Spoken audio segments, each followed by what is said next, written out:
मग काय विषय प्रवीण भाऊ? फुल कडक. काय म्हणता, किती गेला ऊस आता ह्यावेळी? 3 टन गेला. 3 टन?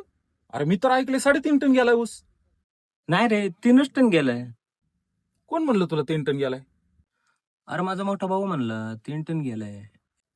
अरे तू जरा नीट विचार घरी जाऊन. 3.5 टन ऊस गेलाय मी ऐकलंय. पण अर्धा टन काही त्यांनी खायचा विचार केला काय माहित, गपचूप तुला माहित नसताना. तुझं काय, तू रिक्षाच्या नादात असतो, कष्ट बी करतो शेतात आणि नंतर जातो रिक्षावर. तुला काय कळतंय? त्याने अर्ध्या टनाचा 100% घोळ केला असेल. त्याला जाऊन विचार, पावत्या बिवत्या माग दाखव म्हणाव जरा बाबा. 3.5 टन ऊस गेलाय मी सांगतो ना तुला. हा अरे दादा, हा बोल ना. यावेळेस ऊस किती गेलाय? 3 टन. मला तर कळालंय 3.5 टन गेलाय म्हणून. कोण म्हणलं तुला असं? मला गावातनं कळालं. काय दादा, असं असतंय का? माझं लक्ष नसतंय, मी रिक्षा चालवतोय, शेतीकडे माझं लक्ष नसतंय म्हणून मला तू काही सांगतो.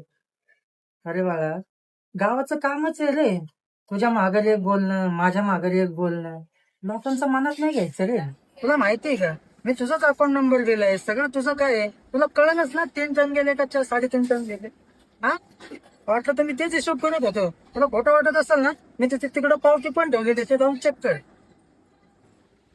दादा, खरंच माझं चुकलं. मी गावाच्या बोलण्यावर विश्वास ठेवला आणि मी तुला विचारायला आलो. खरंच चुकलं. इथून पुढं मी अशी काय चुकी करणार नाही. जाऊन दे रे बाळा, गावाचं नंबर पाडायचं कामच आहे. त्याच्या पुढे आहे ना, तू लक्षात ठेव, तू ये आणि मी येईन. काही झालं तरी तू माझ्यासाठी, मी तुझ्यासाठी. आज आता मला कळलं ती लोक खूप पाडायला जात.